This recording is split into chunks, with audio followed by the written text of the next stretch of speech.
மாத்திட்டு இருக்கும்போது உள்ள வந்துட்டாமா. ஐயோ மேடம், இல்ல மேடம்.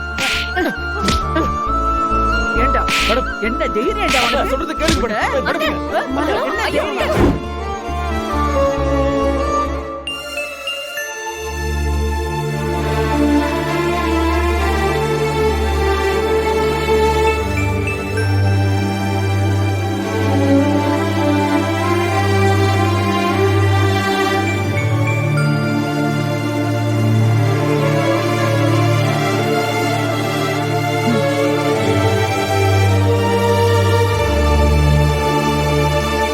சாரி.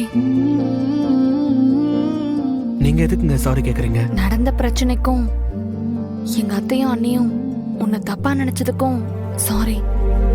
பரவாயில்லங்க, சிச்சுவேஷன் அப்படி அமைஞ்சிருச்சு. இதுல யார் என்ன பண்றது? ஆதி சார் வந்ததால அந்த பிரச்சனை அதோட முடிஞ்சது. ஒருவேளை அவர் வரலன்னா என்ன நடந்திருக்குன்னே தெரியல. ஆனா எனக்கு அதை நினைச்செல்லாம் கவலை இல்லை. ஏன்? ஏன்னா நான் யாருக்கிட்டையும் நிரூபிக்க வேண்டிய அவசியம் இல்லை. எனக்கு வேண்டியவங்க என்ன புரிஞ்சுப்பாங்க. எனக்கு அது போதுங்க. யார் அந்த வேண்டியவங்க?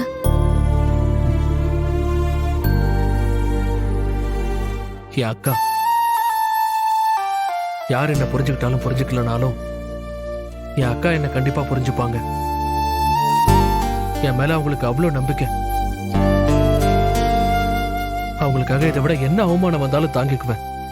எனக்கு என்ன சொல்றதுன்னே தெரியல. எங்க அண்ணி வசதியான வீட்டு பொண்ணுதான். ஆனா பாவம், அவங்களுக்கு வெளி உலகம் அவ்வளவா தெரியாது. அவங்களோட நிம்மதியே எங்க குடும்பத்தோட ஹாப்பினஸ் தான். அதான் எங்க நான் உன்னை லவ் பண்ணிடுவானோங்கிற பயத்துல அப்படியெல்லாம் நடந்துக்கிட்டாங்க. நீ புரிஞ்சுக்கிட்டேன்னு தெரியும்.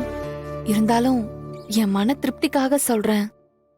எதையும் பர்சனலா எடுத்துக்காதீங்க.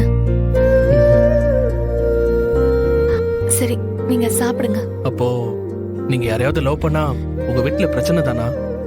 அப்படியெல்லாம் இல்ல. எனக்கு என்ன பத்தி தெரியும். எங்க அன்னைக்கு தான் என்ன பத்தி தெரியாது. நான் யாரையாவது லவ் பண்ணணும்னு நினைச்சேன்னா அதை யார் நினைச்சாலும் தடுக்க முடியாதுன்னு எங்க அன்னைக்கு இன்னும் புரியல. சரி, நீங்க மனசை போட்டு குழப்பிக்காம சாப்பிட்டு தூங்குங்க. Good night.